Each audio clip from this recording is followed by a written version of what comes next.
ఇప్పుడు ఈ parents related గూడా మధ్యకాలంలో చాలామంది మైండ్ సెట్ అనేది మారిపోయింది. మీరన్నట్టు మీరు అన్నారు స్టార్టింగ్‌లో క్వెషన్. మీరు యాస్ ఏ పిల్లల్లా ఉన్నప్పుడు ఎలాంటి ఎడ్యుకేషన్ అయితే మీరు పొందారో, ట్రూ. అట్లా ఇప్పుడు వాళ్ళు ఆలోచించకుండా వీళ్ళ ఎక్స్‌పెక్టేషన్స్ మొత్తం మారిపోయినాయి. Example comparison. లైక్ ఇంటి పక్కలోళ్ళతోని మార్కులు ఎన్నొచ్చినాయో వీని మార్కులు చూసి కంపారిజన్‌లో చాలా వాళ్ళ ఇంకేమంటారు ఆ మైండ్ సెట్‌ని చాలా డ్యామేజ్ చేస్తున్నారు. పిల్లలు ఒక కాన్ఫిడెన్స్‌ని డ్యామేజ్ చేస్తున్నారు కంపారిజన్స్‌తోని. ట్రూ. రెండోది వచ్చేసి ఏంటంటే ఈ మార్క్స్ రిలేటెడ్గా యాజ్ టీచర్స్ కూడా ప్రెజర్ పెట్టడం మేనేజ్మెంట్కి కూడా. మా పిల్లలకి ఎందుకు తక్కువ వస్తున్నాయి, మీ పైనే కదా నమ్మకం పెట్టుకొని వాస్తవం, పంపిస్తున్నాం, మేమంటే పొద్దున పోతాం రాత్రికి వస్తాం, మీరు ఏమున్నా మ్యాక్సిమం టైం మీ స్కూల్లోనే ఉంటారు, మీరు చూసుకోవాలి కదా అని వాస్తవం. పాయింట్ అవుట్ చేయడం. అంటే ఎంతసేపు పేరెంట్స్ మైండ్ సెట్లో ఈ మార్క్స్తోని చాలా పెద్ద ఒక వాటికి ఫోబియా అనొచ్చో మరి ఇంకా ఎక్స్పెక్టేషన్స్ అనొచ్చు ఇంకేదో బలంగా కూర్చుంది. అండ్ ఆ ప్రెషర్స్ అనేది పిల్లలపైన ఘోరంగా పడుతుంది. అండ్ దీని పరిణామాలు కూడా మార్కెట్లో ఫర్దర్గా చాలా ఘోరంగా ఉన్నాయి. ఎందుకంటే నేను మార్కెట్లో 15 years నుంచి ట్రైనింగ్ ఫీల్డ్లో ఉన్నాను కాబట్టి చాలా నెంబర్ ఆఫ్ స్టూడెంట్స్తో ఇంటరాక్ట్ అయ్యాను. సో ఈ బొమ్మరిల్లు ఫాదర్ బొమ్మరిల్లు మదర్ లాగా వీళ్ళు ఏదైతే ట్రీట్ చేస్తారో దీన్ని బాధలు వచ్చి నాతో కూడా చెప్పుకున్నారు చాలా సందర్భాల్లో. మరి ఈ పేరెంట్స్ మైండ్ సెట్ ఎట్లా చేంజ్ కావాలి, మార్క్స్ ఒక పర్సెప్షన్ ఎట్లా చేంజ్ కావాలి? ఇక్కడ ఒకటి సార్, ఉమ్, అంటే వీడు బాబు అనుకుందాం, ఉమ్, వీడు బాగుండాలి ఉమ్, అనే ఉద్దేశంతో చేసే మన పనులన్నీ ఉమ్. వీడికి నష్టం కలిగించే విధంగా మార్కెట్ యొక్క సిస్టమ్ తయారై ఉంది సార్. ఓకే. నేను రీసెంట్లీ ఒక బుక్ చదివాను sir, if you want to make your life miserable um, అని ఒక బుక్ ఉంటుంది. ఉమ్, దాంట్లో ఏముంటుంది అంటే, నీ లైఫ్ని నువ్వు మిజరబుల్ చేసుకోవాలన్నా ఏం చేయాలన్నా ఒక్కసారి కంపారిజన్ స్టార్ట్ చేసుకో. ఉమ్హు, అంటే ఎంత ప్రమాదం చూడండి. ఉమ్, రెండవది, అందుకే నేను చాలాసార్లు చెప్తుంటా, పేరెంట్స్ ఉమ్, అంటే మనకు తెలిసినటువంటిది విద్య అందించడం కాదు, ఉమ్, నిజానికి ఏది నిజము అంటే what you feel right is not right, what right is right. Okay. అది ఎవరికి తెలుసు? ఒక టీచర్కు ఒక పేరెంట్కి తెలుసు. ఉమ్, నిజానికి ఎడ్యుకేషన్ సిస్టంలో ఇప్పుడు సార్ మా వాడికి అవార్డు మొన్న అందరికీ వచ్చింది సార్, మాకు అవార్డు ఇవ్వాలి సార్, అందరికీ మార్కులు వచ్చినాయి సార్, మాకు మార్కులు అంటారు కదా. There is one candidate who అంటే దాదాపు ప్రపంచం అంతా తిరిగి పేరెంట్స్కి వర్క్షాప్స్ చేసినటువంటి Alfie Kohn. Okay. He has written one book sir, okay. Punished with rewards అని. ఉమ్, యాక్చువల్లీ రివార్డ్ ఇవ్వడం, మార్కులు అలాట్మెంట్ చేయడం, దాన్ని వాడికి చెప్పడం, కంపేర్ చేయడం అనేటువంటి అన్నీ కూడా um, even reward is also considered as a punishment. Hmm, అంటే అసలు ఇవన్నీ తెలివే మనకి. ఉమ్, అంటే ఒక్కొక్కసారి టీచర్కి కూడా తెలియదు, ఉమ్, నడిపించే వాళ్ళకి కూడా తెలియదు, మోస్ట్లీ పేరెంట్కి తెలియదు. ఉమ్, తెలియకుండా వాళ్ళకు విజిబుల్గా కనిపించేటి ఏంటి అంటే ఇంకొకటి సార్, దీంట్లో కారణం ఉంది, వాళ్ళ తప్పని అనలేము. అదే. అంటే స్కూల్స్లో ఉన్న సమస్య ఏంటంటే it is not instant gratification. Um, ఈరోజు విత్తనం వేయగానే మహావృక్షం రాదు. ఉమ్, ఈ స్కూల్స్లో ఉన్న పెద్ద సమస్య ఇది. అదే. ఆ విజిబుల్గా పేరెంట్కి అది కనిపించదు. కనిపించదు. అంటే ద వాల్యూస్, మనం ఇచ్చిన వాల్యూస్ అనుకోండి, ఉమ్, మనం వాడికి నేర్పిన ఇన్నోవేషన్ అనుకోండి, క్రియేటివ్ ఐడియా, ఇవన్నీ కూడా అక్కడ కనిపించాయి. ఉమ్హు, ఎక్కడ కనిపిస్తాయి? ఒక 20 years తర్వాత వాడు వస్తాడు, ఉమ్, సార్ మీరు మాకు ఆ రోజు ఇలా ఒక మాట చెప్పారు sir, um, so because of that I'm here today అని. ఉమ్, ఓకే, మరి పేరెంట్కి ఏం కనిపిస్తాయి? వాడు ఎలా వచ్చిండు, బ్యాగ్ ఎక్కడ పెట్టిండు, షూస్ సరిగా వేసుకున్నాడా, బట్టలు మంచిగా ఉంచుకున్నాడా, రాగానే బట్టలు తీసేసిండా, సైలెంట్గా ఉన్నాడా, చేతులు పట్టుకొని ఉన్నాడా అని కనిపిస్తాయి. కాబట్టి ఆయనని సాటిస్ఫైడ్ చేయాలి. కాబట్టి స్కూల్ కూడా ఏం చేస్తుంది, జనరల్గా ఒక క్లాస్ రూమ్లో మంచి సౌండ్ ఉండాలి సార్, ఉమ్, నైస్ ప్రొడక్టివ్ నాయిస్ ఉండాలి. ఉమ్. అంటే ఏ మీరు విధంగా అబ్జర్వ్ sound చేయండి. అంటే అంటే మంచి వాళ్ళు డిస్కస్ చేసుకోవాలి, Okay, అల్లరి వేసుకోవాలి, okay, ప్రొడక్టివ్గా, అన్ప్రొడక్టివ్ కాకుండా. అదే. అదేవిధంగా గ్రౌండ్లో మూవ్మెంట్స్ కూడా should not be restricted, is at all a human being. Um, కానీ మీరు చూడండి, ఎప్పుడైతే పేరెంట్స్ వచ్చే సమయం ఉంటుందో ఉమ్, అప్పుడు స్కూల్ అలర్ట్ అవుతుంది. ఉమ్, ఏమంటారు, లైన్ నుండు, ఉమ్, టై యువర్ హ్యాండ్స్ బ్యాక్, లైన్లో పో, ఉమ్, జైలు లాగా. ఇది ఎవరి కోసం చేస్తున్నట్టు సార్?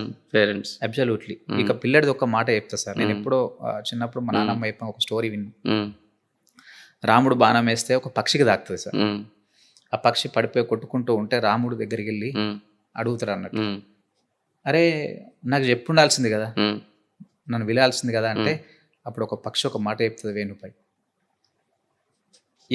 ఎవరన్నా నన్ను కొడితే నేను రాముని పిలుస్తా, ఉమ్, అలాంటి రాముడే నన్ను కొడితే నేను ఎవరిని పిలవాలనేటువంటి.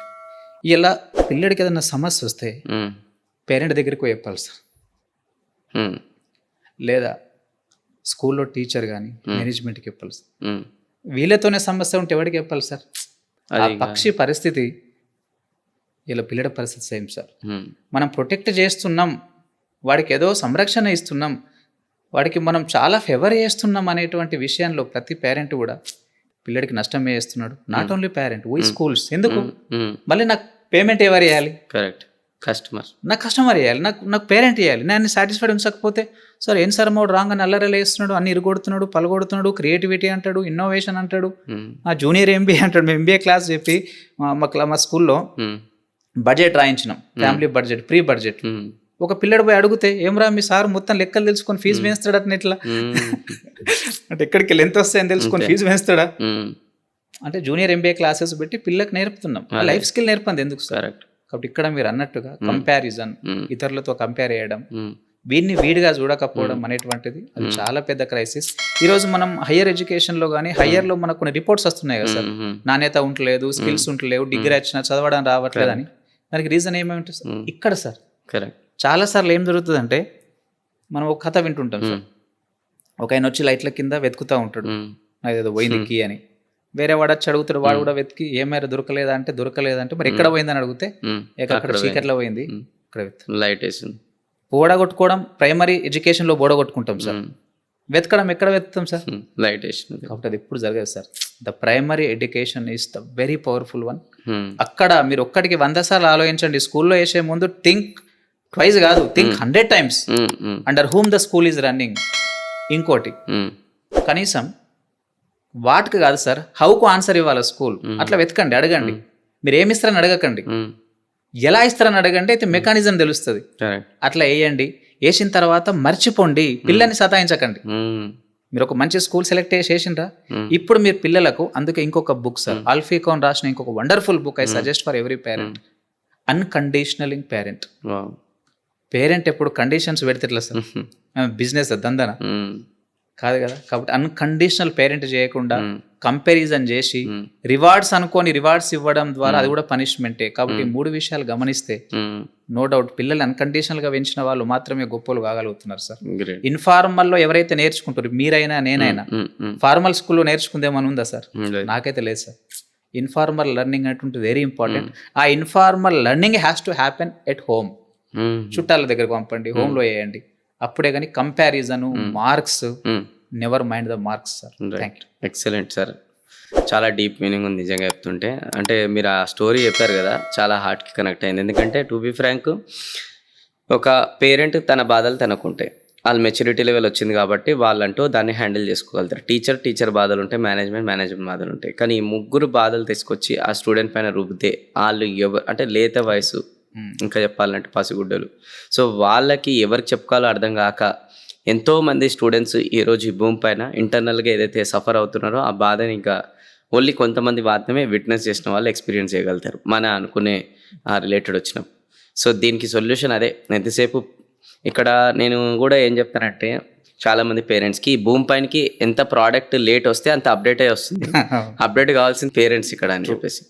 సో అందుకోసమే పిల్లలు కనడం అనేది ఈరోజు చాలా ఈజీ అయిపోయింది. కానీ వాళ్ళని డిసిప్లిన్గా అండ్ ఎథికల్గా పెంచడం అనేది పెద్ద ఛాలెంజ్ అయిపోయింది.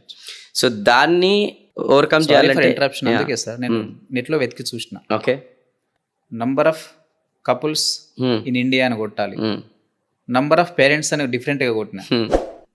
అందరు కపుల్స్ సార్, ఏడా పేరెంట్స్ ఉన్నారు? పేరెంట్ అంటే అది ఒక study, that is an art కదా. That's art. ఒక ప్రొడక్ట్ వచ్చే ముందు మాన్యువల్ ఉన్నట్టు, మరి ఒక ప్రొడక్ట్ బయటకు వచ్చే ముందు నేను ఎలా ఉండాలి, ఎలా పెంచాలి, నా గోల్ ఏంటి, నేను ఏ విధంగా నేను చూడాలనుకుంటున్నా, దానికోసం నిత్యం ప్రతిరోజు నేను ఏ విధంగా వేయాలని లేకుండా పెంచితే they are called couple, they are not called parents. Exactly sir.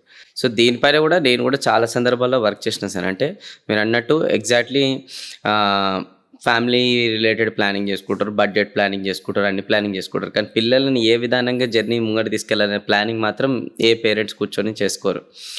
అందుకోసం ఏమంటారంటే ప్రెగ్నెన్సీ టైం నుంచే ఎప్పుడైతే వీళ్ళు స్టార్ట్ చేయాలి ఆ పేరెంటింగ్ రిలేటెడ్ కాన్సెప్ట్లు తెలుసుకోవడం. యాజ్ ఎ మదర్ రోల్ ఏముంటుంది, ఫాదర్ రోల్ ఏముంటుంది, రెస్పాన్సిబిలిటీస్ ఏముంటాయి. ఎందుకంటే కొన్ని సందర్భాల్లో ఈరోజు ఈ టాపిక్ చాలా డీప్ వెళ్తుంది. మదర్ ఏమంటారంటే ఇది ఫాదర్ రోల్, ఇది ఫాదర్ బాధ్యత అని వదిలేస్తుంది.